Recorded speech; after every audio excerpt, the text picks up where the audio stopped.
BetMGM welcomes you with a special offer on the NBA. Simply place a $10 moneyline wager on today's game. If either team hits a three-pointer, you'll win $200 in free bets, regardless of your wager's outcome. Just use bonus code CHAMPION200 when you make your bet. BetMGM is proud to be an authorized gaming partner of the NBA, and there's endless ways to make it rain with the king of sportsbooks. Download the app or go to BetMGM.com and use bonus code CHAMPION200 to win $200 in free bets if a three-pointer is made in today's game. Visit BetMGM.com for terms and conditions. 21 years of age or older to wager. Washington, D.C. and Virginia only. New customer offer. All promotions are subject to qualification and eligibility requirements. Rewards issued as non-withdrawable free bets or site credit. Free bets expire 7 days from issuance. Please gamble responsibly. Gambling problem? Call 1-800-522-4700. Can the Virginia Lottery have your number? In the lottery's new game, Cash Pop, you play one of 15 numbers. You can play up to 5 times a day. You can win up to $2,500. Cash Pop from the Virginia Lottery. Play the one that speaks to you. Drive to your closest retailer. For odds and more information, visit VALottery.com.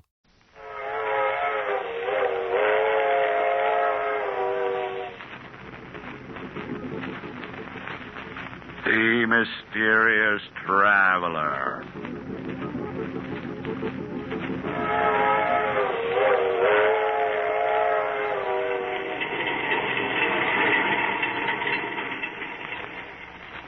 This is the Mysterious Traveler, inviting you to join me on another journey into the realm of the strange and the terrifying.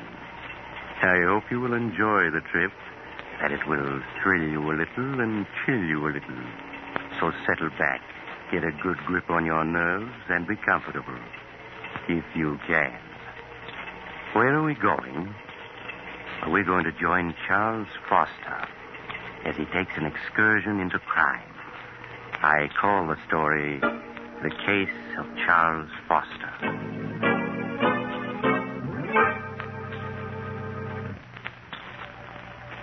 Late one evening several years ago, when I was practicing medicine in a large eastern city, I visited Charles Foster, a friend and patient of mine. I took with me Flush, a cocker spaniel he had entrusted to me. Hello, Doctor. Glad you were able to come. I see you brought Flush. Hello, Flush, old boy. He's missed you, Charles. I've missed him, too, Doctor. Been quite lonesome without him these past few months. Down, boy. It's a good dog. How do you feel, Charles? Oh, I'm all right, Doctor. You needn't worry about me. I'm glad to hear that. I suppose you've been quite puzzled about everything that's happened these past months. Frankly, Charles, I have. Even now, I find it difficult to believe that you could... Doctor, I'm going to tell you something that I've never told anyone. I thought I'd go to the grave with my secret, but, you've always been friends, and I'd like you to know the truth. As you wish, Charles. It's strange how little people know of one another. For 10 years, Agatha and I were married, and to the outside world, we were a happily married couple. But in the privacy of our home, I found life with Agatha a nightmare. I never would have guessed that. For 10 years, I stood her sharp tongue and constant nagging. I might have gone on taking it the rest of my life. Fate hadn't decreed otherwise.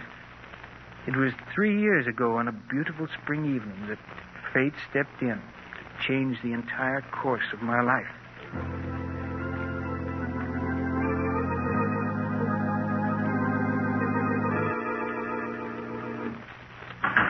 Is that you, Charles? Yes, Agatha? Did you remember to buy me some more of my cough medicine? Yes, here it is. Supper ready? Some men would be more interested in their wives' health than their own suppers. I'm sorry, Agatha, but you really don't look sick to me. That's because you don't care. I'm not well, and you know it. I work myself to death day in and day out, keeping this house clean. And little thanks do I get for it. I told you before, Agatha, if the house is too much for you, hire a maid. And how exactly can we afford a maid on your miserable bookkeeper's salary? Well, if you can't manage it out of my salary, there's always the $50,000 your father left you. That money is mine, and I'm not spending a single cent of it. It's up to you to provide a maid. All right, Agatha. Please, let's not quarrel. Oh, hello, Flush. How are you, old boy? Oh, you care more about that dog than you do me. You know that isn't true. It is. Sometimes I think the only reason you come home is because of that dirty old dog. Quiet. Get away from me. All he does is eat and put his filthy paws on my furniture. I want you to get rid of that dog, Charles. Get rid of him. Yes. Buy some poison at the drugstore and dispose of him. You can't stand to see me have anything that makes me happy, can you? Well, I'm not getting rid of him. Charles, this is my house, not yours. And I don't want him here. Come on, Flush. So don't think that by walking away that ends the matter, Charles Foster. You'd better get rid of that dog, do you hear? Glad to get out of the house, eh, old boy? So am I. It's a beautiful evening, isn't it? Come on, boy. We're going to take a long walk.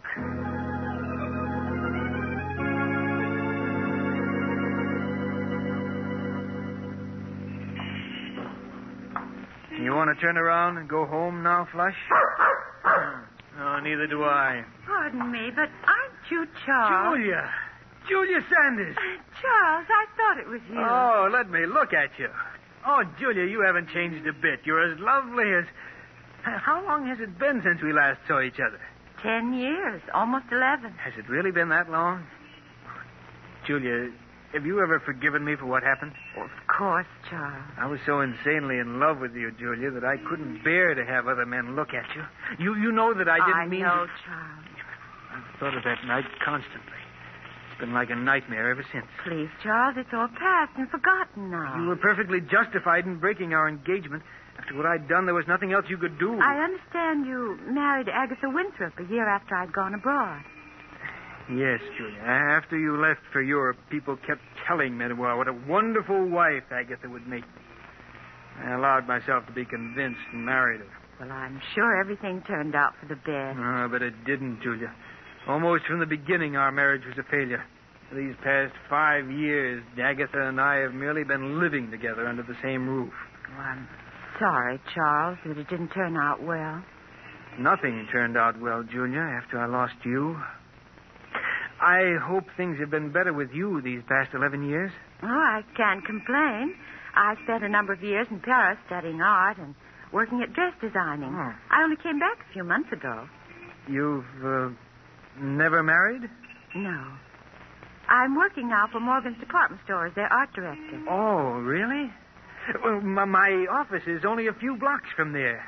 Look, Julia, why don't we have lunch together tomorrow? There are so many things I'd like to know. Well, I'd like to, Charles, but I think it would be much better that we don't. Oh, now, surely, Julia, there's no harm in two old friends having lunch together, is there? No, I suppose not. I won't take no for an answer. Do you know where Drake's restaurant is? Yes. Will 1 o'clock tomorrow be all right? Yes, that's my usual lunch hour. Good, then it's a date.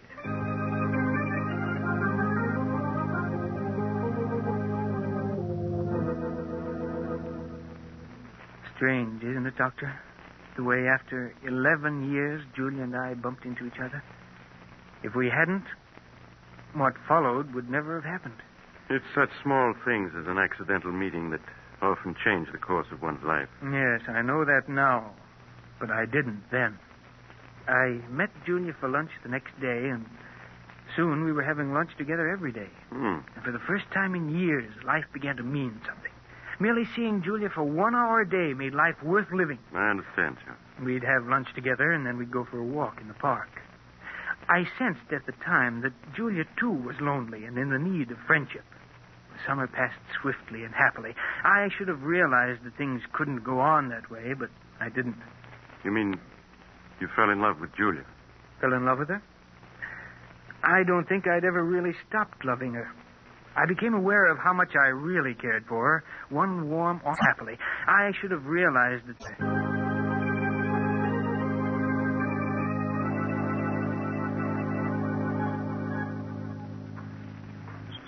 Julia, Yes, Charles? what about going to the theater with me tonight? Oh, I wish you hadn't asked me, Charles. Why? Because it means we can't go on seeing each other anymore. But why shouldn't we go on seeing each other? Because you aren't satisfied any longer just to see me at lunch, and it isn't right for us to go out together at night. But surely there's no harm in our going to the theater together. You're married, Charles. That's reason enough. All right, Julia. Forget I ever asked you. But at least we can go on having lunch together, can't we? No, Charles. Oh, but... Can't you see? Things can never be the way they were. We've become dependent upon each other, and we have no right to be. We can't go on seeing each other any longer. It isn't fair to Agatha. But you know that Agatha and I mean nothing to each other. We haven't for years. Nevertheless, she's your wife. Julia, you know I love you. I've always loved you, and I can't do without you. Charles, you're just making it difficult for both of us. Julia, you do love me, don't you? Yes. But can't you see, it's no use. I remember Agatha only too well. She'd never give you a divorce. I know she won't. I've asked her a dozen times in the past 5 years, but she said she'll never give me one. I want to part now, Charles. Right here. Must we? Yes. Goodbye, Charles.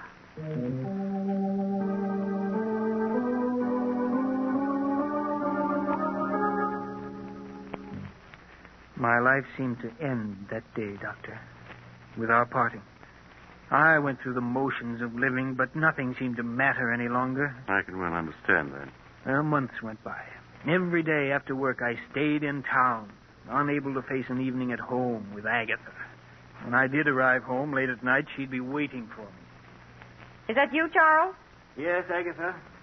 Sorry if I woke you. A lot you care. Coming in night after night at all hours, leaving me alone in this big house. Oh, don't think I don't know what you're up to. I know you're kind, Charles Foster. You better go to sleep, Agatha. A fine chance I have to sleep with you putting on the bathroom light. You know I can't sleep when that light's on. Take me a minute to brush my teeth, then I'll turn off the light. Agatha, Well, what is it now? what's this bottle of prussic acid doing in the medicine chest? That's a deadly poison. I know that. I got it from Mrs. Smedley, the druggist's wife. She used it to get rid of an old cat they had. When I told her about Flush, she said it was What's a thing... that about Flush? I said Mrs. Smedley gave me that bottle of prussic acid so I could get rid of Flush. I'm going to put him out of his misery tomorrow. You'll do no such thing, do you hear? If you so much as lay a hand on Flush, I'll kill you. I'll kill you, do you understand? Yes, Charles. You get rid of that poison tomorrow. Let's have no more talk of putting Flush out of his misery.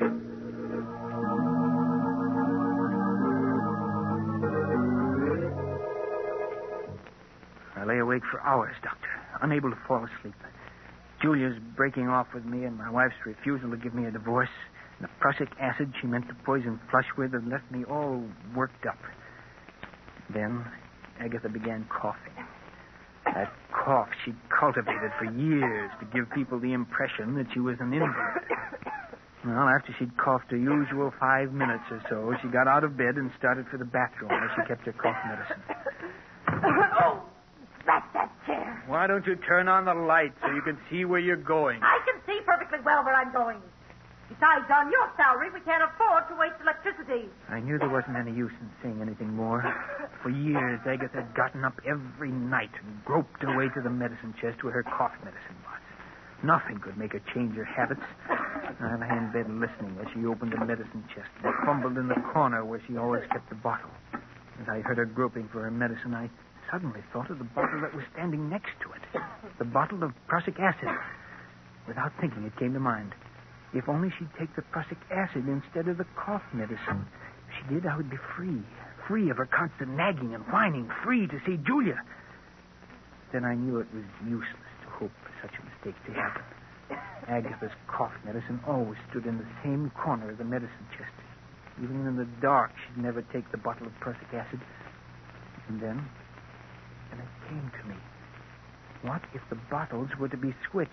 What if the following night the prussic acid were placed in the customary spot of the cough medicine? Suddenly it was all very clear to me what I was going to do. Agatha? Well? Agatha, I've been thinking over what you said about Flush. What? I suppose you're right. Flush should be disposed of. He certainly should. He's old and he's smelly. It'll be a blessing for him to be put out of his misery. Yes, of course. I'm sorry I shouted at you before, Agatha, but, well, I see now that you're right. When are you going to do it? Oh, we'll wait until Saturday. And none too soon, either. You're sure the prussic acid won't make him suffer? Nonsense. Of course it won't. Mrs. Smedley said nothing works faster than prussic acid. Oh, you told her what it was for. That's fine. Very well, Agatha. Just leave everything to me.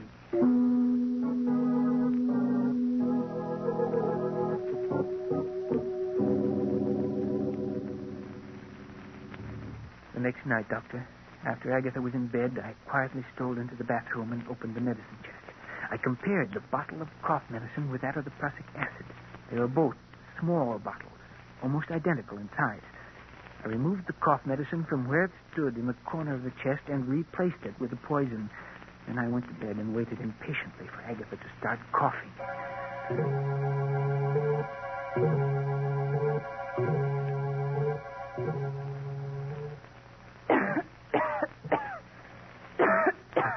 Can I get you a glass of water or something, Agatha? Water won't do any good. What I need is my cough medicine. Oh, that's that chair. Why don't you turn on the light? Because I can see perfectly in the dark. Besides, someone's got to economize on the electricity in this house. I lay there in the darkness, listening to her grumble as she opened the door of the medicine chest. The blood pounded in my ears as I heard her fumbling for the bottle. Would she feel the slight difference in the bottle when she picked it up? Scarcely able to breathe, I waited. Listened. Then she fell to the floor. I quickly got out of bed, turned on the lights, and went into the bathroom. She was lying on the floor, quite dead. There was an agonized look on her face. I returned the bottle of cough medicine to its proper place, and then I phoned the police.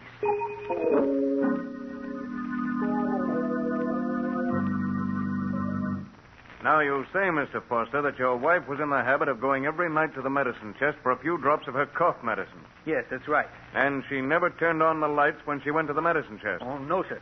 Wasn't that a bit unusual? Well, I always used to tell her to turn on the lights, but she said it was a waste of electricity. I see.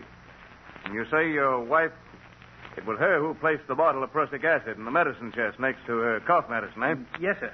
I'd never touched the bottle of prussic acid. You see, it was my wife who procured it, and she... Yes, Mr. Smedley, the druggist, has testified that his wife gave it to your wife. Mr. Foster, are you familiar with the contents of your wife's will dated 10 years ago? Yes, I am. Then you know, of course, that your wife left her entire estate to the Home for the Aged. Home for the Aged? Oh, yes. I fought to keep my face expressionless, to prevent him from learning that I hadn't known. All the years we'd been married, Agatha had given me to understand that all her money would go to me. Now I knew that she'd been lying. Her will had been made out in favor of the Home for the Aged for years. I began to feel angry at the way she'd cheated me. But a moment later, I was grateful that she had.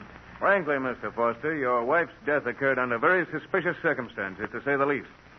For years, she'd gone to the medicine chest every night without mishap. And yet, on the second night that there was a bottle of prussic acid in the chest, she met her death. Were it not for the fact that your wife had left her entire estate to the Home for the Aged, I might be inclined to go further with this investigation. As it is, I'll instruct the coroner's jury to bring in a verdict of death through accident. That's all, Mr. Foster.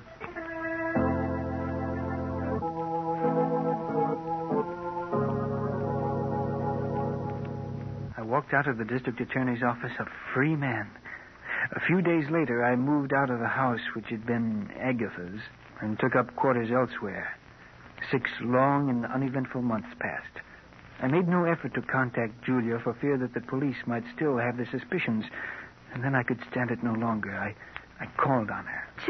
Charles, when I was told you were waiting to see me, I could hardly believe it. I'm so glad to see you again. Thank you, Julia.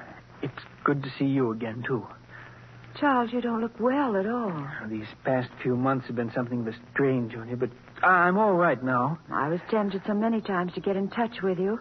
Then I thought perhaps you didn't want to see anyone. Well, I did want to see you, Julia, but I was afraid it wouldn't look right. I understand, Charles. Now, let's not say anything more of the past.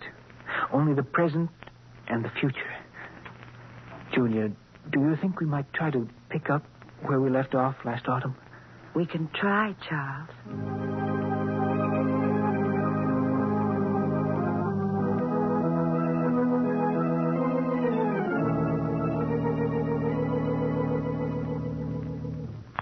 Julia and I, Doctor, began to see each other night after night.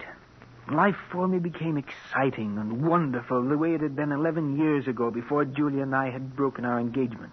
Didn't you ever stop to think of what you'd done? You mean Agatha? Yes. No, Doctor. They say that a murderer is ever haunted by his crime. But that isn't true. At least it wasn't in my case. To me, Agatha was part of another life in the dim past. I rarely thought of the past, only the present and the future. No, if I had any fears at all, it was the fear that something would spoil the happiness that Julia and I had found together. But nothing did. And a few months later, we were married, with you as my best man. Yes, I remember. My second marriage was everything that my first hadn't been. The first time in my life, I knew what true happiness meant. Julia and I were poor, but that didn't matter, for we had each other. The months swiftly passed. And as our first anniversary approached, it was hard to believe that we'd been married almost a year. Charles, before you leave for work, will you sign a check for me? Oh, who's it for, dear? Never you mind, Mr. Foster. You just leave a signed check. I'll fill in the amount and the party it's meant for. Mrs. Foster, you're acting very mysterious. Well, a wife has a right to act mysterious once a year.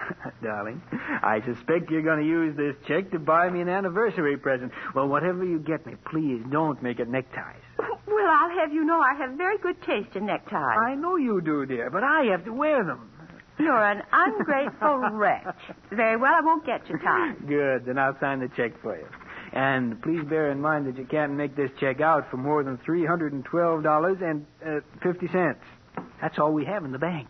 Oh, I'll leave you at least a 50 cents. You'd better leave a good deal more. We won't be going up to Lake Ellis.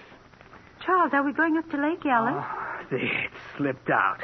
And I meant it as an anniversary surprise. Oh, Charles, that's wonderful. When are we going? This Friday afternoon. I've rented a cabin and a small motorboat on Lake Ellis for the weekend. Oh, darling, what an exciting surprise.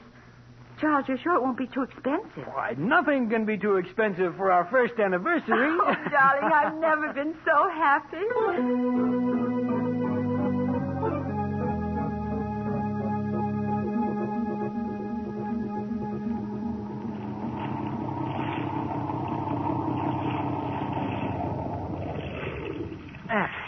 This looks like a nice place to fish.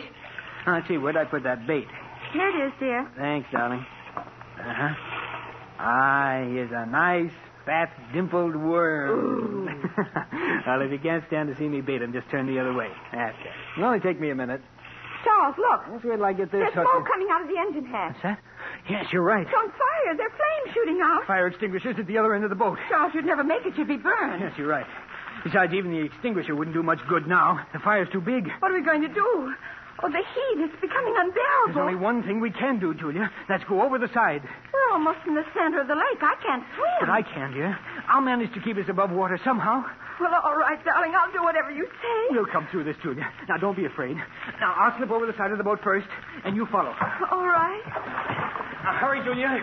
Let yourself down into the water. I'll keep you afloat. Yes, Charles. That's it. Now, let's go to the side of the boat. I have you. Yes, Charles. Now, don't be afraid, darling. You see? It's no trouble keeping you above water. Now, just relax, dear, while I swim with you a bit.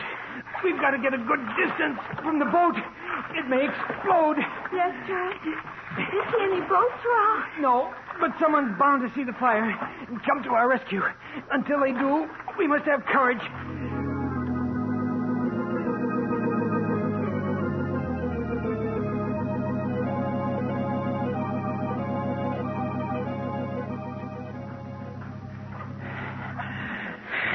You're tired, aren't you, Charles?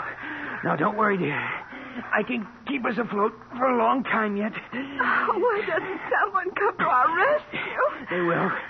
Someone must surely have seen that boat burning. But, Charles, we've been in the water so long. Oh, it just seems long, darling. It can't be more than 10 minutes. 10 minutes? It feels more like... Charles! I've got you, Julia. Just for a moment, you slipped away from me. Oh, darling, it's no use. I'm just a millstone around your neck. What are you saying? Why should we both drown? Charles, save yourself. Save myself? Yes. I want you to let go of me. Let go of you? No, never. Yes, you must. You're too tired to keep me. No, darling. Either we're both saved or we're both drowned. Oh, I won't have you throw your life away. Julian, stop trying to break loose. Julian, darling, don't. I can't live without you. Julian, stop struggling. Julia! She's gone. I must save her.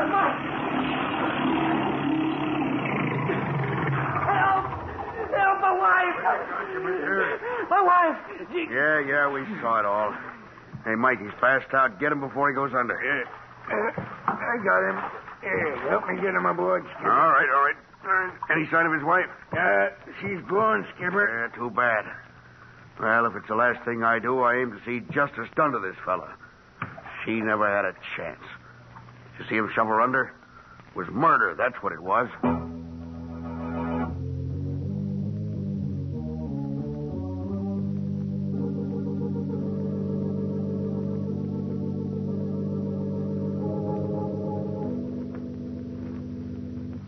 Now, Mr. Foster, both of the men who rescued you claim that as they approached you and your late wife in their boat, they saw you struggling with her.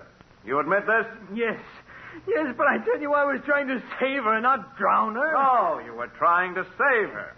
But both the witnesses testified they saw you push her head under. Oh, they're wrong. I wasn't pushing her under. I was trying to bring her to the surface. You must believe me. Oh, Mr. Foster. You maintain that you were rescuing your wife, not drowning her. Yes. Is it true, Mr. Foster, that you were engaged to your wife 11 years ago and that she broke the engagement? Yes, that's true. Would you mind telling the jury why she broke the engagement? We had a misunderstanding. A misunderstanding? Do you call shooting the woman you're engaged to just a misunderstanding? No. You must let me explain. It's true that 11 years ago I did shoot Julia, but I've been drinking. I didn't know what I was doing. Mr. Foster, you do admit shooting and wounding her? Yes. Have you ever seen this before? Why, yes. That's the insurance policy I took out for Julia and myself. Exactly. And when was this policy taken out? Well, about a month ago. June 15th, to be exact. And what's the value of this policy, Mr. Foster? Well, if either my wife or myself died, it provided $10,000 for the survivor. Yes, Mr. Foster. If either you or your wife died a natural death, it provided $10,000 to the survivor. But there's also a double indemnity clause in this policy, isn't there? Yes, but One that provides you with $20,000 if your wife died an accidental death, such as drowning. That's true, but I swear I didn't drown my wife. I tell you, I was trying to save her, not drown her. You must believe me. You must.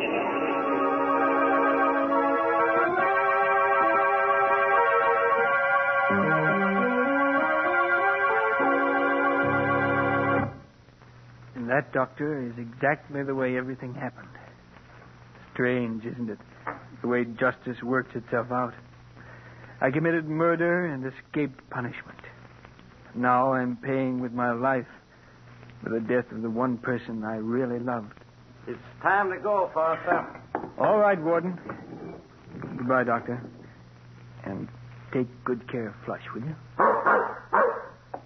Of course, Charles. Goodbye. All right, Warden. I'm ready. Let's go.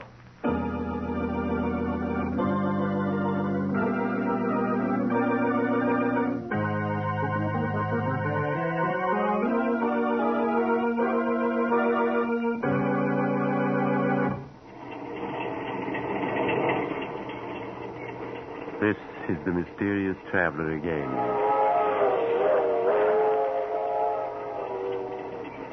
Did you enjoy our little trip? Too bad about Charles Foster, wasn't it?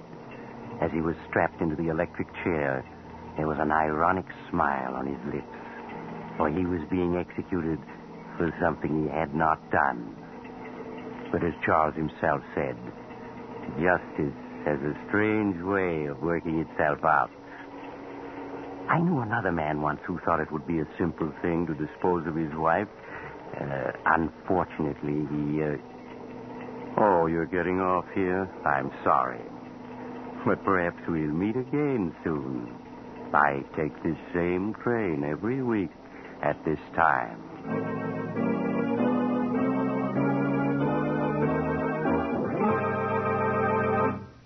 You have just heard Chapter 64 of The Mysterious Traveler, a series of dramas of the strange and the terrifying.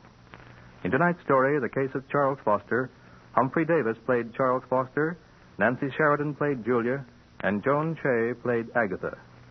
The Mysterious Traveler is written by Bob Arthur and David Kogan, and original music is played by Henry Silverne. The entire production is under the direction of Jock McGregor.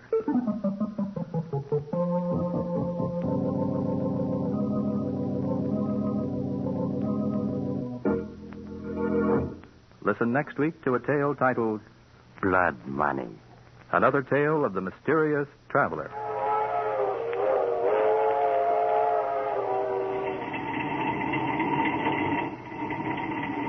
The Mysterious Traveler is presented by WOR Mutual from the WOR Studios in New York. This is Mutual.